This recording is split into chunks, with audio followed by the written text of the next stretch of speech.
My name is Wendy Basinger, and I'm 29 years old.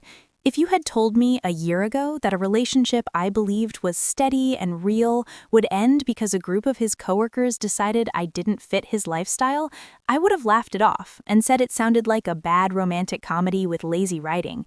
I would have assumed there had to be some dramatic fight, some betrayal, something loud and obvious. Instead, it happened quietly, clinically, like my value could be reduced to bullet points in a group chat. No confrontation, no explosion, just a decision made without me in the room. And somehow, the breakup itself wasn't even the ugliest part. The real mess came afterward, when the person who walked away couldn't handle watching me move forward without him. Back then, my life was simple in a way that felt good. I work as an operations coordinator for a logistics company in Arizona. It's not flashy, and no one brags about it at parties, but it's solid. It's the kind of job where success looks invisible because when everything works, no one notices. My days are spent coordinating shipments between warehouses and clients, smoothing out scheduling conflicts, tracking down delayed trucks, and keeping things moving before someone loses their temper on a conference call. We distribute consumer electronics, so there's always something going wrong. Damaged pallets, traffic delays, clients who want updates every 15 minutes like I personally control the interstate. I started as a junior coordinator making decent money. Within 3 years, I earned 2 promotions, not because I was exceptional, but because I was consistent. I showed up. I communicated. I handled problems before they turned into disasters. My boss trusted me with larger accounts and more difficult clients because she knew I wouldn't panic. I make about $73,000 a year, closer to $85,000 with bonuses and benefits. It's not Silicon Valley money, but in Arizona, it's enough to breathe, enough to save, enough to plan. In 2020, I bought a 2-bedroom condo when prices were still reasonable. The previous owner needed to relocate quickly, so I got a good deal and spent 6 months fixing it up myself. I replaced fixtures, repainted every wall, upgraded the kitchen appliances, and turned the second bedroom into a combined office and workout space. It wasn't magazine-worthy, but it was functional, clean, and mine. My dad taught me basic home repair growing up, not in a warm, sentimental way, but more like, you should know how to take care of yourself so you never have to depend on anyone. At the time, I thought he was being too harsh. Now I realize he was giving me armor. I drive a 2019 Honda Accord, certified pre-owned, charcoal gray, reliable, paid off, maintained on schedule, oil changes every 5,000 miles, tire rotations right on time, interior detailed twice a year. I've always believed you can learn a lot about someone by how they take care of what they already have. I've been going to the gym consistently for about 4 years. It started after my doctor warned me my cholesterol was creeping up. The first month was miserable, waking up at 5:30 in the morning, muscles aching in places I didn't even know existed, bargaining with myself like, if I survive today, I'll never do this again. But then something shifted. I got stronger. I slept better. My confidence stopped being something I pretended to have and became something I simply lived in. I lost about 30 pounds over the first year and a half, not because I was chasing a perfect body, but because I was chasing a version of myself that didn't feel exhausted all the time. Dating, though, that's where the real fatigue lived. Most of the men I met in my late 20s were either terrified of commitment or racing toward marriage like it was a deadline they couldn't miss. I wanted something in between, real but not rushed, steady without being stagnant. Dating apps felt like a marketplace, everyone carefully curating an identity, everyone trying to look like a prize instead of a person. I went on more first dates than I cared to admit, a handful of second dates, one short relationship that ended because he wanted kids immediately, and I wasn't ready to build a nursery with someone who still didn't know my middle name. So when I met Evan last July at my friend Jake's barbecue, I wasn't expecting much. He walked in like he belonged everywhere he went. Tall, clean-cut, easy smile. The kind of confidence that comes from being told your whole life that you're impressive. Jake's girlfriend introduced us near the grill while I was flipping burgers, gripping the spatula like it was a weapon. Evan held out a store-bought potato salad like it was a peace offering. "I come bearing carbs," he said, grinning. I laughed because it was dumb and charming, and I'm human. He asked what I did for work, and when I said logistics, he didn't fake interest. He actually listened, or at least it felt that way.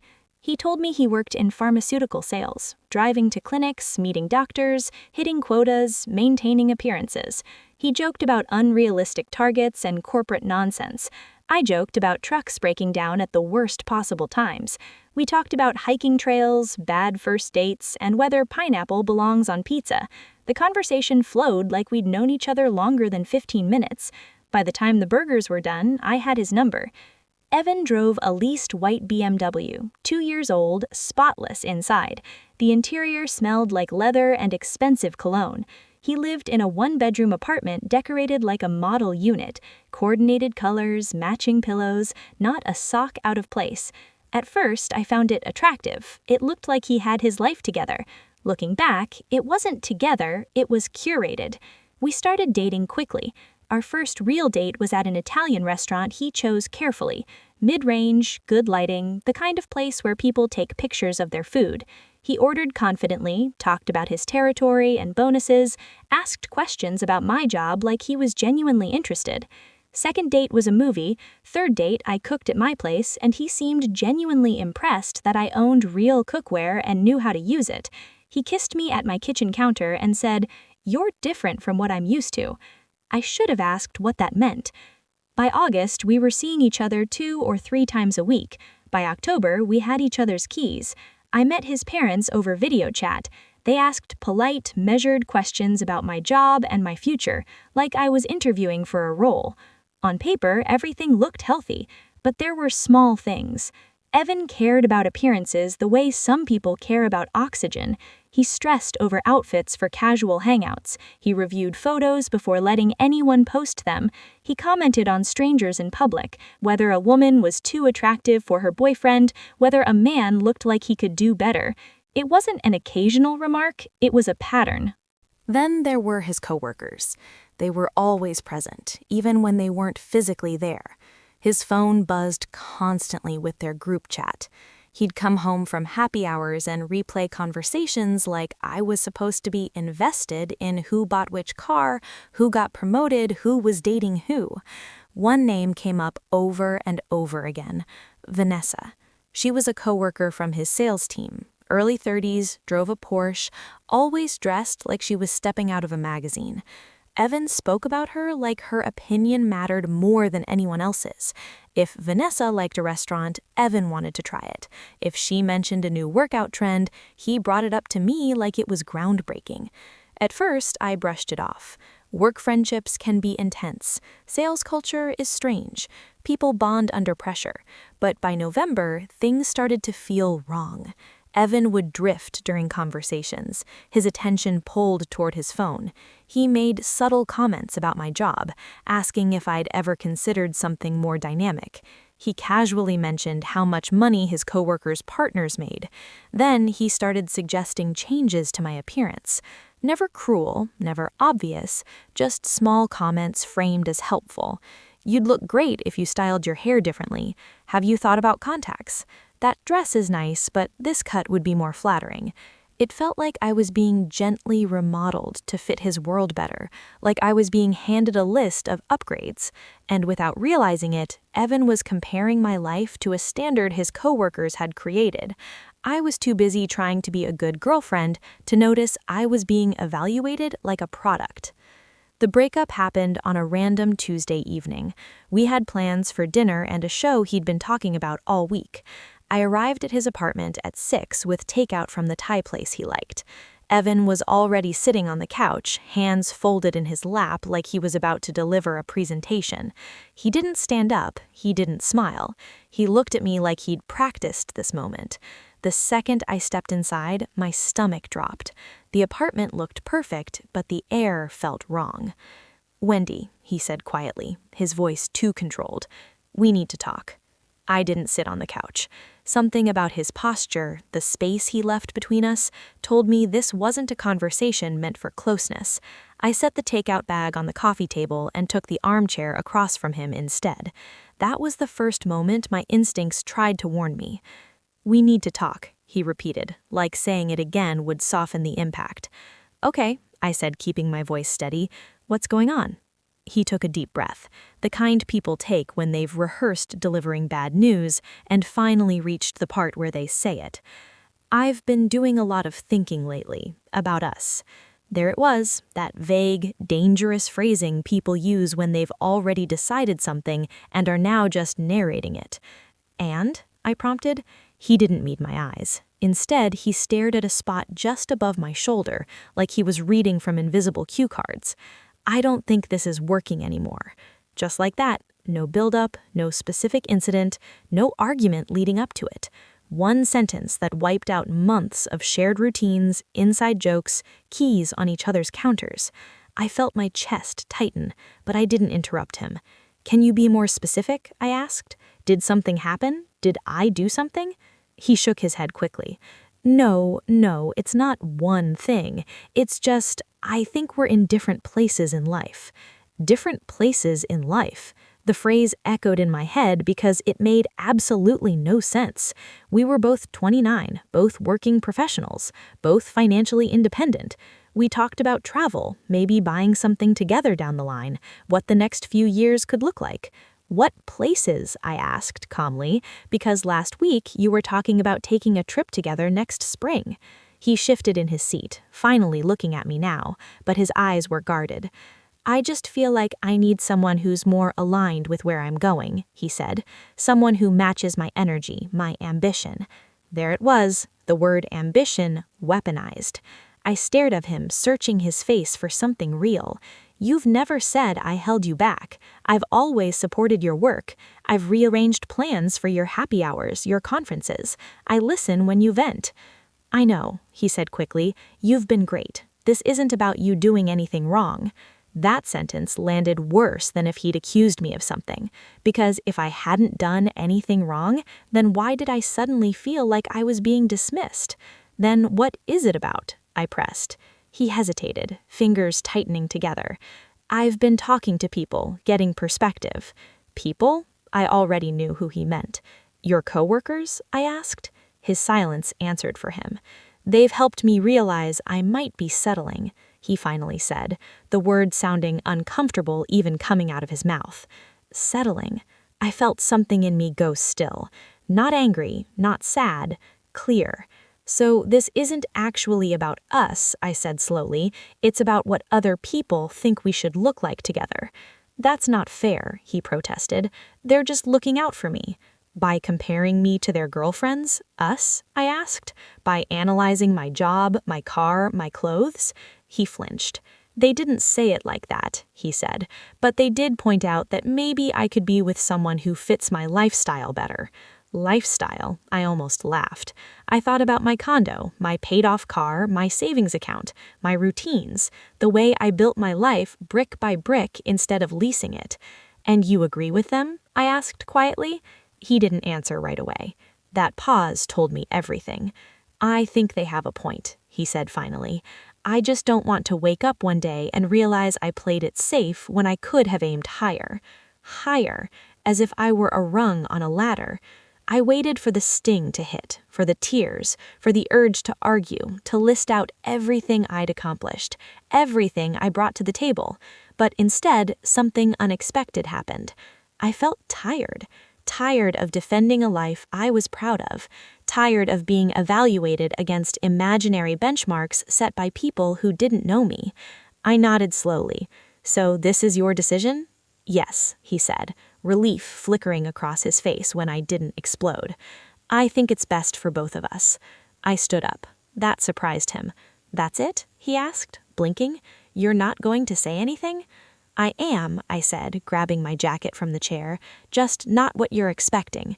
He leaned forward, like he suddenly realized he was losing control of the narrative. "I'm not going to convince you," I continued. "If you need a committee to decide whether I'm worth your time, then you're not the person I thought you were." "That's not what this is," he insisted. I don't want to be with someone who measures love in optics," I said, "who confuses ambition with approval, or stability with stagnation."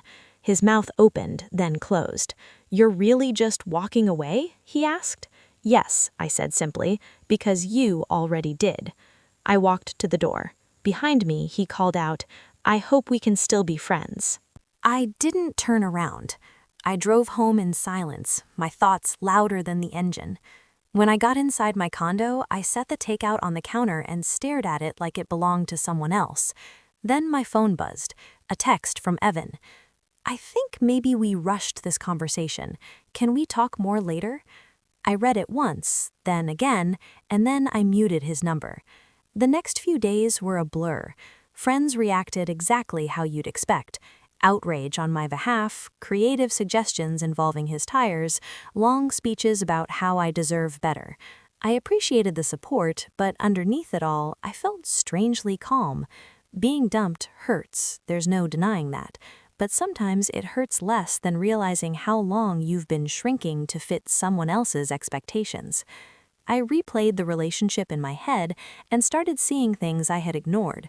The subtle comparisons, the way his tone changed when talking about his coworkers' partners, the suggestions that weren't suggestions. I realized I hadn't lost something valuable, I'd been released from something exhausting. That didn't mean I didn't question myself. I sat with the discomfort and asked the hard questions. Was there any truth to what he said? Had I gotten too comfortable? Had I stopped pushing myself? The answer surprised me. I wasn't stagnant, I was stable, and stability had somehow become a flaw in a world obsessed with appearances. Still, I decided to channel the energy into something productive, not because I wanted to prove Evan wrong, but because I wanted to see how far I could go when I stopped being distracted by someone else's approval. In January, I scheduled a meeting with my boss, not to complain, not to vent, to ask about growth. She looked almost amused when I told her I was interested in advancing. "We were wondering when you'd say that," she said. "We've been considering you for a senior coordinator role." That was the moment something shifted. Not revenge, not validation, momentum. And while Evan thought he'd walked away from someone settling, I was just getting started. January became my reset button, not in a dramatic new year, new me way, more like a quiet recalibration, small intentional adjustments that compounded into something bigger. That meeting with my boss stayed with me. After she told me they'd already been considering me for a senior coordinator role, I walked back to my desk feeling something I hadn't felt in a long time. Seen, not evaluated, not compared, just recognized. We mapped out exactly what I needed to demonstrate over the next few months: lead a cross-department initiative, mentor one of the newer hires, and take ownership of a problem account that had been hemorrhaging complaints. It wasn't glamorous work, but it was real, and it played directly to my strengths. I threw myself into it. I volunteered to take on projects other people avoided. I stayed late when things went sideways. I stopped waiting to be asked and started asserting myself in meetings, not loudly, not aggressively, just confidently. At the same time, I took a hard look at my finances. I'd always been responsible, saving regularly, paying everything on time, but it had been passive, safe. I met with a financial advisor and set up a proper investment plan, increased my retirement contributions, diversified instead of letting money sit and stagnate. For the first time, I wasn't just maintaining my life, I was building it. The gym, which had always been part of my routine, became something else entirely. Not punishment, not obsession, therapy. I hired a trainer for a few months to push past plateaus I'd quietly accepted, cleaned up my diet, not perfectly, but intentionally, meal prepping instead of grabbing whatever was convenient, drinking water instead of mindlessly reaching for caffeine. By March, I was stronger than I'd ever been, not just physically, mentally. The mirror stopped being a place where I searched for flaws. It became a place where I recognized effort. I updated my wardrobe too, not to chase trends or impress anyone, just better-fitting basics that reflected how I felt. I got my hair cut by an actual stylist instead of wherever had an opening. Little things that added up. And the strangest part, I felt better single than I had during the last few months with Evan. I hadn't realized how much mental space his subtle evaluations had taken up, how often I'd unconsciously ask myself whether I was enough before making decisions. Without that noise, my life felt lighter. Friends noticed. "You seem different," one of them said over drinks. not in a breakup spiral way, in a focused way. I turned down most attempts to set me up. I wasn't closed off, I just wasn't hungry for validation anymore. That's when I met Caleb. It wasn't some cinematic meet cute, it was a Tuesday evening at the gym. I was finishing deadlifts when a guy asked if he could work in between my sets. Tall, broad-shouldered, no flashy clothes, just worn-in trainers and a faded college hoodie. "Go for it," I said. We exchanged a few polite comments about the equipment, nothing flirty. Afterward, he nodded toward my form. Whoever taught you that knew what they were doing. I smiled. I paid them very well. That made him laugh. We started seeing each other at the gym regularly after that, spotting each other, sharing equipment, grabbing smoothies afterward because neither of us wanted to go home and cook immediately. Caleb worked as a civil engineer for a firm that designed commercial buildings. He owned a house he'd bought a few years earlier, drove a practical SUV he'd paid off, talked about his job like it was something he enjoyed, not something he used to measure himself against others. What struck me most wasn't what he had, it was what he didn't care about. He didn't ask what kind of car I drove, didn't comment on my job in a way that implied hierarchy. When I talked about work, he asked questions because he was genuinely curious, not because he was collecting information. We started hanging out outside the gym. He came over one weekend to help me fix a plumbing issue under my sink. I found out he was weirdly good at home repairs, not in a "let me handle that sweetheart" way, but in a "here, I'll show you how" way. I helped him move a piece of furniture he'd bought secondhand. We ordered pizza and ate it on the floor because neither of us felt like being formal. Somewhere along the way, friendship slid quietly into something else. No dramatic declaration, no pressure. By April, we were dating, officially, technically, but it felt like we'd been there already. The contrast between being with Caleb and being with Evan was impossible to ignore. With Evan, everything felt performative. Where we went, what we wore, what we posted, who might see us. With Caleb, none of that mattered. He showed up when he said he would. He listened. He didn't need to impress me or anyone. When I told him about my promotion track at work, he smiled and said, "That's awesome. You've earned it." Then he asked if I wanted tacos or Thai for dinner. No comparison, no shift in behavior, just support. In May, the promotion came through. Senior Operations Coordinator, a 22% raise, better benefits, and a small team to manage. I sat in my car afterward and let myself feel it. Not triumph over Evan, pride in myself. Caleb took me out to celebrate that night. Nothing extravagant, just a quiet dinner and a walk afterward. He toasted me, told me he was proud, and then treated me exactly the same as he always had. That was when it clicked. Healthy love doesn't change based on status. Around that time, Evan started reappearing at the edges of my life. At first, it was subtle, a text every few weeks. "Hey, how are you? Hope you're doing well." I didn't respond. Then, mutual friends mentioned he'd been asking about me, whether I was dating anyone, what I'd been up to. I didn't ask for details, but I noticed something. The timing. The more my life seemed to move forward, the more his presence crept back in. The first time he actually saw me was in June. I was at a coffee shop with Caleb after a morning workout. We were both in gym clothes, sweaty, laughing about something stupid that had happened during our run. I noticed Evan sitting in the corner, staring.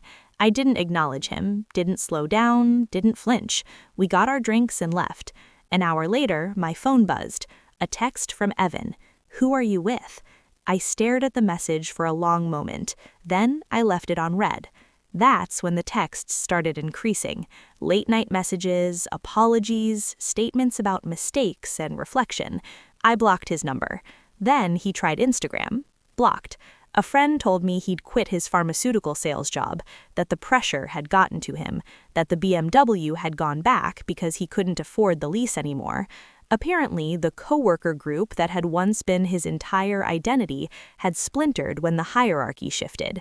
The irony wasn't lost on me. While his world was shrinking, mine was expanding. In July, a competing company approached me about a management role. The offer was significant enough to make me pause. I went through the interviews out of curiosity and ended up with leverage. My current company matched the salary, added vacation time, and laid out a clear path to director level. Options. Caleb and I took a hiking trip to Colorado in August, rented a cabin, spent days on trails and nights cooking together. No pressure to document everything, no staged photos. I posted a few pictures when we got back. Nothing flashy, just happiness. And that was what finally broke him. September was when Evan stopped pretending he was just checking in. It started with a DM from an unfamiliar Instagram account.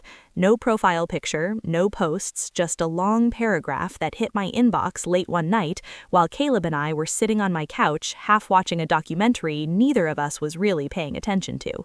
I didn't open it right away. Something in my gut already knew who it was.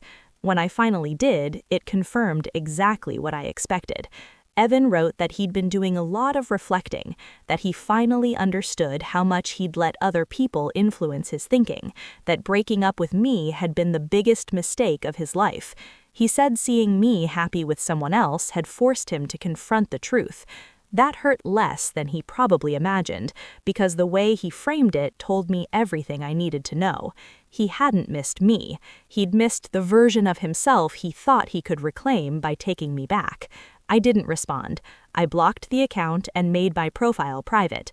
2 days later, he showed up at my gym. I noticed him standing near the entrance while I was mid-set, frozen in place like he wasn't sure whether he was allowed to exist there. When our eyes met, his face lit up with something that looked like relief. I didn't give him the chance. I walked straight to the front desk and quietly told the staff that an ex-boyfriend was harassing me and needed to be asked to leave. They handled it professionally, firmly, no drama. He tried to argue, tried to explain. They didn't care. I watched from across the room as he was escorted out, shoulders slumped, image shattered.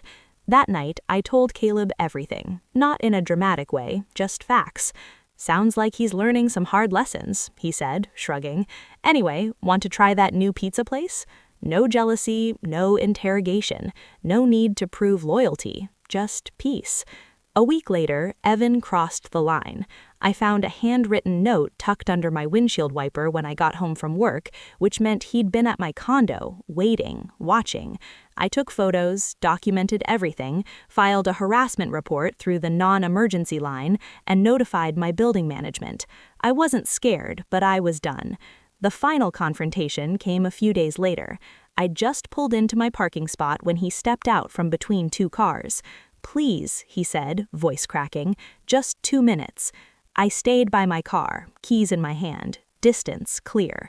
"You have too," I said. He looked nothing like the man I dated. No polished outfit, no confident posture, just sweatpants, a hoodie, and exhaustion written all over his face. "I ruined the best thing I ever had," he said. "I let people who didn't care about me convince me that you weren't enough. But you were everything. Stable, kind, real." I listened, not because I owed him closure, but because I wanted to hear who he'd finally become.